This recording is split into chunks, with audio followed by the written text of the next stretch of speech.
where are they going? Where are these ballots going? Who's getting them? Who is not getting them?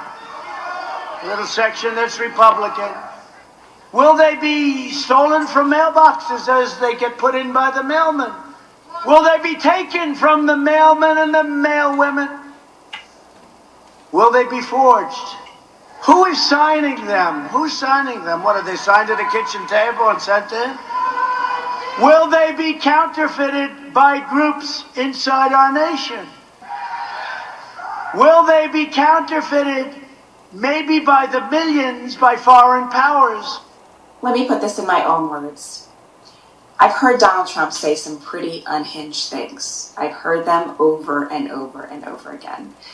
But nothing is more dangerous to our democracy than his attacks on mail-in voting during a pandemic. Okay, here's the truth. Donald Trump doesn't want any of us to vote because he knows he can't win fair and square. So whether you plan to vote by mail or in person wearing your mask, it is your vote and it's your right. Don't let Donald Trump take that away from you.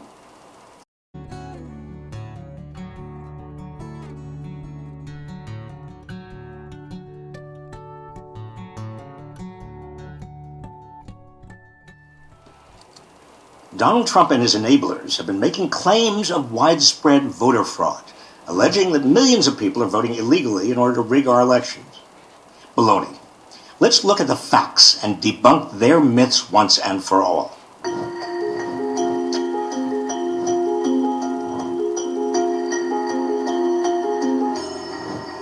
Number one.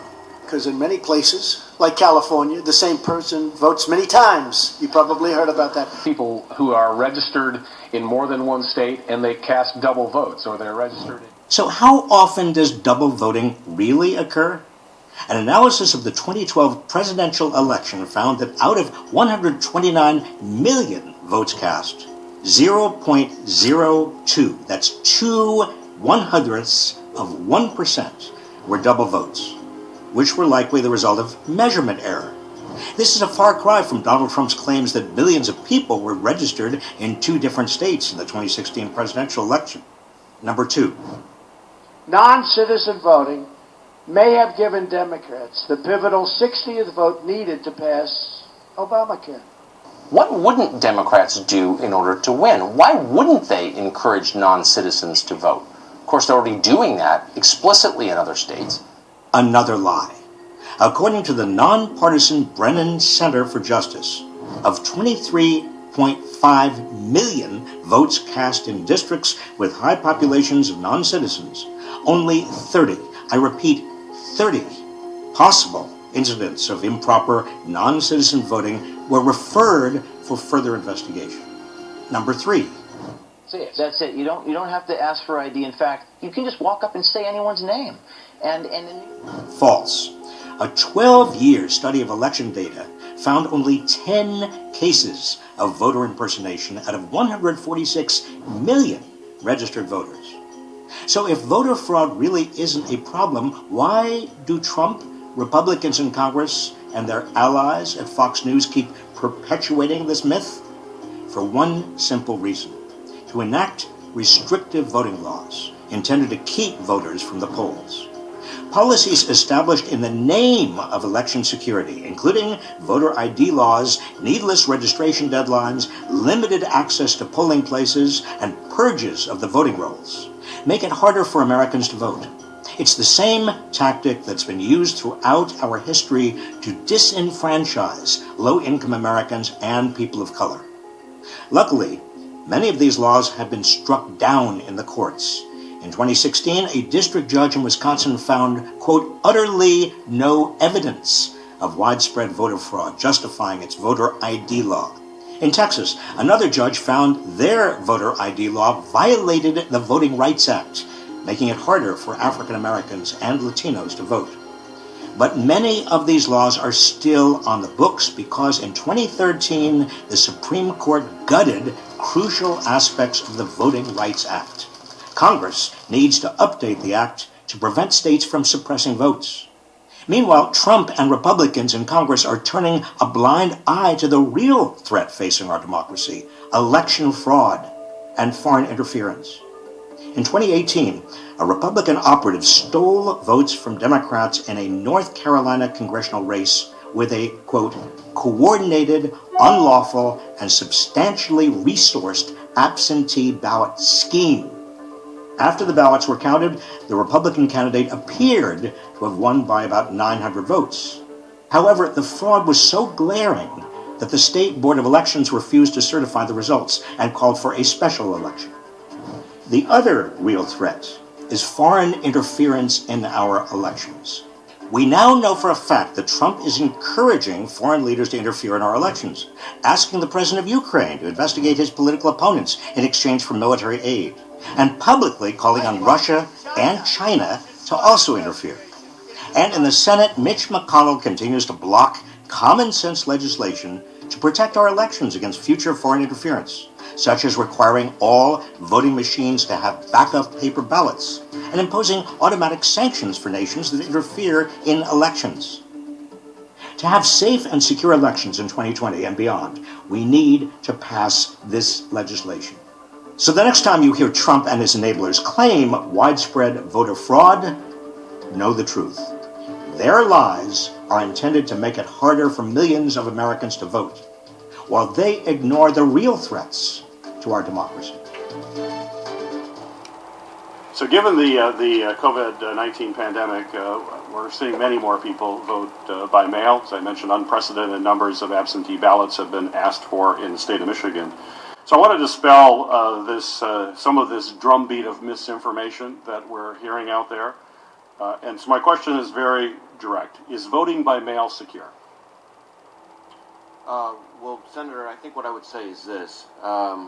We take all election-related threats seriously, whether it's voter fraud, voter suppression, whether it's in person, whether it's by mail, and our role is to investigate the threat actors. Now, we have not seen, historically, any kind of coordinated national voter fraud effort in a major election, whether it's by mail or otherwise. We have seen voter fraud at the local level from time to time, and so my comment should in no way be construed as minimizing how seriously we take our responsibility to investigate such incidents or the potential impact those things could have at the local level. So it's on our radar. Certainly to change a federal election outcome by mounting that kind of fraud at scale would be a major challenge for an adversary, but people should make no mistake, we're vigilant as to the threat and watching it carefully because we're in uncharted new territory. And I think as far as risk assessments of any particular state's processes or systems, I would defer to Mr. Cuccinelli and DHS-CISA because that's really more in their lane. Right, but your answer is clear. You've not seen any widespread fraud by mail, and it's something the FBI watches continuously to make sure that that's not happening. So that's something we will investigate seriously. Absolutely. Aggressively.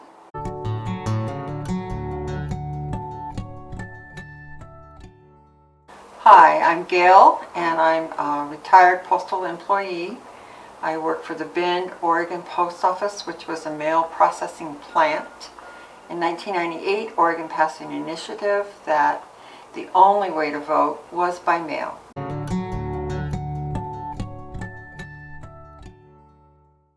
While I was working for the post office, I heard of no instances of fraud with mail-in ballots. When this came up, I did do a little research, and it's minuscule, the amount of fraud cases in the state of Oregon, and they've been doing it for more than 20 years now, all by mail. I can't imagine how a postal employee would attempt to do a fraudulent ballot. They would have to open the mail, they would have to open the inside envelope. All that shows the county clerk that that mail has been opened, that ballot has been tampered with.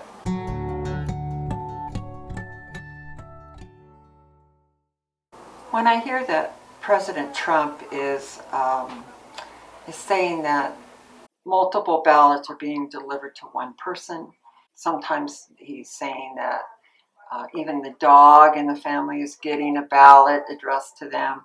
Number one is a carrier will not deliver a piece of mail to an address unless that person has been receiving mail at that address.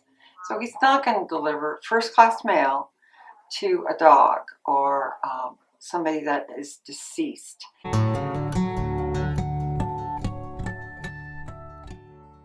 One of the sanctities of the mail that keeps it safe and secure is in a mail processing plant like the one I worked in Bend, Oregon.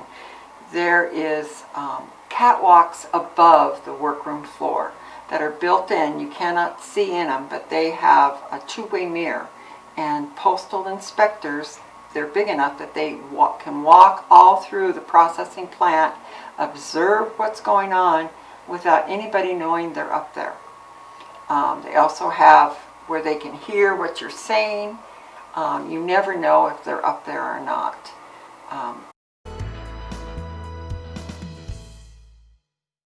I can't imagine anybody tampering with the mail. It's not worth their job. If they're caught doing it, it's a federal offense. And in my 30 years, I saw one guy fired because of that. And he lost his job, lost his benefits, lost his everything.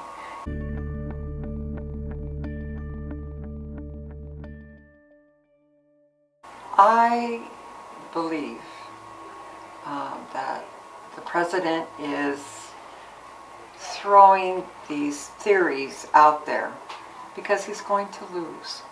And he is trying to leave an opening for a suit, so that he can sue and drag it out and hopefully send it to the Supreme Court that he's jam-packed full of conservatives.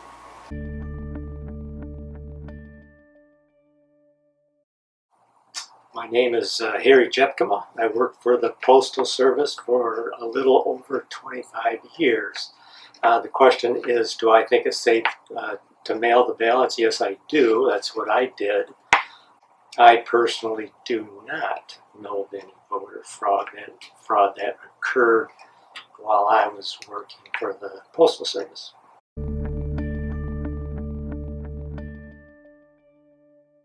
Well, I think it's been investigated and proven time and time again that there's very little voter fraud that actually takes place. Why would Trump be doing it? Well, I can only speculate, but I think it's to sow doubt and to create chaos.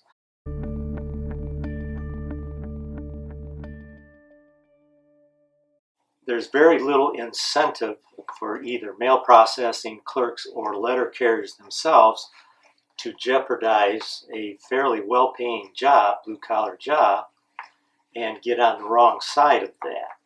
And on top of that, you have the postal inspectors. If there are complaints, they are on the scene. You'll have to take my word for it. They are very serious people, and you don't want them chasing you.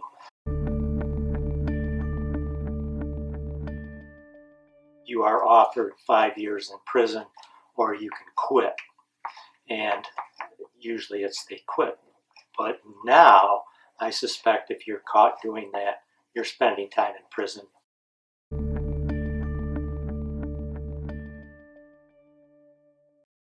Well, I'm not exactly sure why all the fraudulent theories, like I said, to make it people doubt the system. So everyone from the postmaster on down is under extreme pressure. All the ballots are receiving special handling, and I'm pretty confident that ballots are going to get where they need to go. From a letter carrier perspective, it makes no sense to me. You get a ballot, how do you know which way they're voting? So the only way to do that is open it up, and then you've created a federal offense.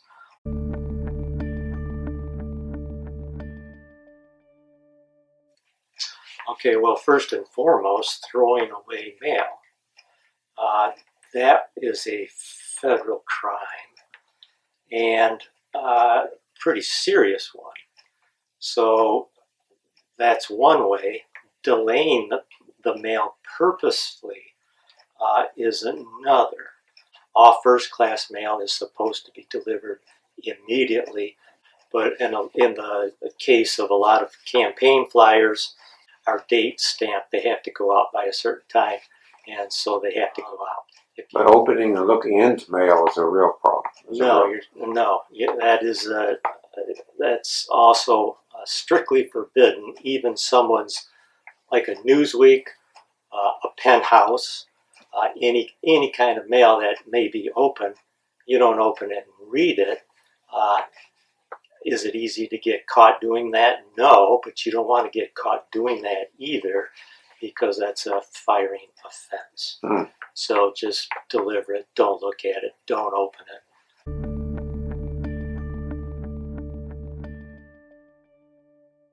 Well, no, I don't. I think they're wildly inaccurate for the most part. He actually had a commission to look into, mail fraud or election fraud, and they had to disband it. They couldn't find anything. Pretty scary for any employee to try to mess with that system. You get caught, your life just became hugely complicated.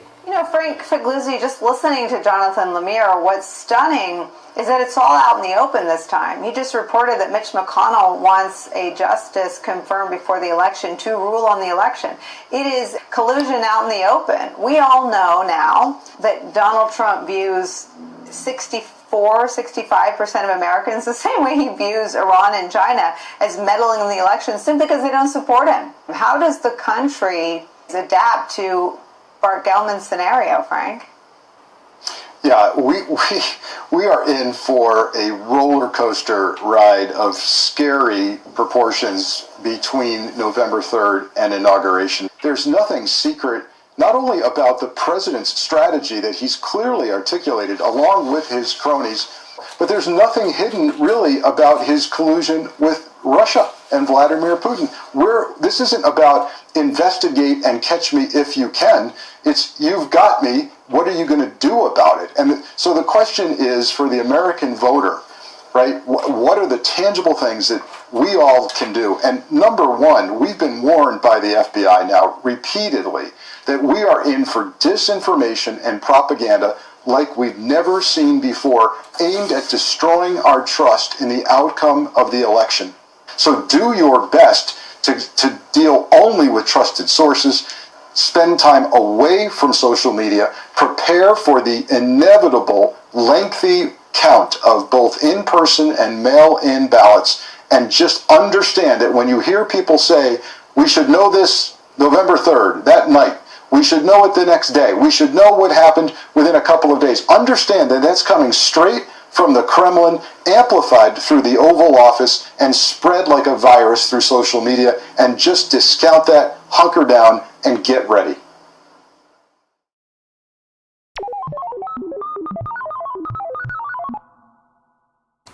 The first presidential debate was as horrific as we feared it would be. Can I be honest? It's a very important Try to be question. honest. He stood up. The answer to the question is no. We were barely able to hear a word from Joe Biden or moderator Chris Wallace, thanks to Trump's incessant interruptions and nonstop insults. We have the highest trade deficit China with ate Mexico. your lunch. All right, gentlemen, Completely not true. You're going to have true. Gentlemen. Here are the most revealing moments from last night's debate. Number one, Trump refused to disavow white supremacy. What do you want to call them? Give me a name. Give me a White name. supremacists and Who would white you like me to condemn? White supremacists and right Proud Boys, stand back and stand by. But I'll tell you what. Somebody's got to do something about Antifa and the left. He reiterated his baseless claims that anti-fascist groups and left-wing organizers were the ones causing violence, a narrative contradicted by multiple studies and his own national security officials. The violence Trump claims is the greatest threat facing our country does not exist. The latest draft of the Department of Homeland Security's Threat Assessment Report characterizes white supremacy as the, quote, most persistent and lethal threat to national security. Number two, both Biden and Trump showed us who they really are. You graduated either the lowest or almost the lowest in your class. Don't ever use the word smart with me. Don't ever use that word. Oh, give me a break. Because you know what? There's nothing smart about you, Joe.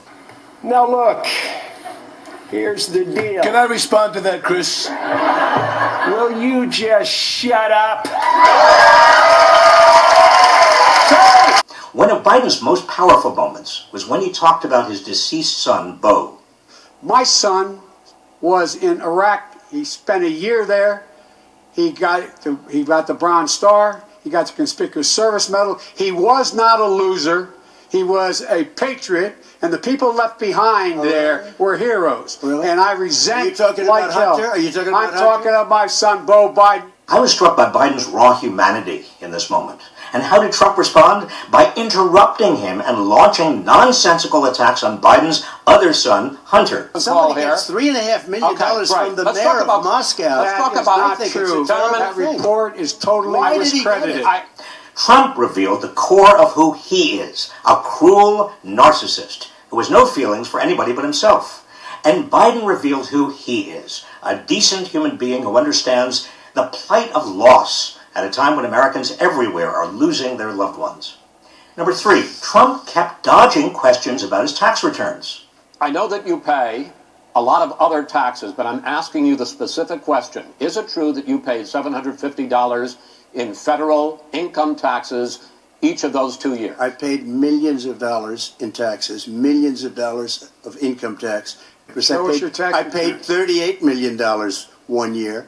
I paid $27 million. Show us your tax returns. I went, you'll see it as soon as it's finished. You'll see it. For 4 years, Trump has been promising to release his tax returns, but has never followed through. Tonight was no different. He dodged Chris Wallace's questions about the bombshell New York Times report that found he paid only $750 in federal taxes in 2016. And when Biden challenged him to release his tax returns so the American people could see for themselves, Trump said, "You'll see it as soon as it's finished." Hello? It's been 4 years. Number 4, Trump touted his record on judiciary nominations, but he left out some important details. When asked about their respective records, the bulk of Trump's response was hyperbole and nonsense. There has never been an administration or president who has done more than I've done in a period of 3.5 years. And that's despite the impeachment hoax. And you saw what happened today with Hillary Clinton, where it was a whole big con job. There has never been an administration that's done what I've done. Number 5, yet again, Trump refused to accept responsibility for our staggering COVID-19 death toll. If we would have listened to you, the country would have been left wide open. Millions of people would have died, not 200,000, and one person is too much. It's China's fault. It should have never happened. Trump compared his response to COVID-19 to the Obama-Biden administration's response to swine flu. H1N1, you were a disaster. Your own chief of staff said you were a disaster. 14,000 people died, not 200,000. There was no economic recession. But the 2009 swine flu pandemic killed approximately 12,500 Americans, compared to the more than 200,000 Americans who have died from COVID-19 so far on Trump's watch. Trump also floated yet another insane conspiracy theory, this time claiming... You take a look at what's happening in some of your Democrat-run states where they have these tough shutdowns. And I'm telling you, it's because they don't want to open it. One of them came out last week, you saw that. Oh, we're going to open up on November 9th. Why November 9th? Because it's after the election. While Trump has said that the virus affects virtually nobody, Biden made a point to empathize with the hundreds of thousands of Americans who have lost loved ones to COVID. How many of you were in a situation where you lost your mom or dad and you couldn't even speak to them? You had a nurse holding a phone up so you could, in fact, say goodbye. You would have lost far more people. Far more people. And you would have been. And by the way, late. Your own, his own CDC director says we could lose as many as another 200,000 people between now and the end of the year. And he held up. He said, if we just wear a mask, we can save half those numbers. Just a mask. Number 6, Trump ramped up his conspiracies about voting by mail. He rehashed practically every one of his conspiracy theories about the previous administration, and he doubled down on his lies about mail-in voting. They're sending millions of ballots all over the country. There's fraud. They found them in creeks. They found some with the name Trump, just happened to have the name Trump just the other day in a waste paper basket. This is going to be a fraud like you've never seen. Here's the truth. The right-wing Heritage Foundation examined a 36-year time frame and found only 1,285 cases of voter fraud involving mail-in ballots out of nearly 2 billion votes cast. That's a rate of, listen to this, 0.000007%. Almost nothing. Trump knows he can't win through our normal democratic process, which is why he's sowing distrust about mail-in voting and railing against fraud, so he can lay the groundwork to contest the election and claim it's illegitimate if he loses. Biden's response? Telling people to vote. Show up and vote. You will determine the outcome of this election. Vote, vote, vote. What we saw last night was not a debate. It wasn't an argument about issues. It was a confrontation between a decent human being and a lying sociopath. Your closing statement. Well, that is so unfair. Why don't I get to make a closing statement first? After all, I am the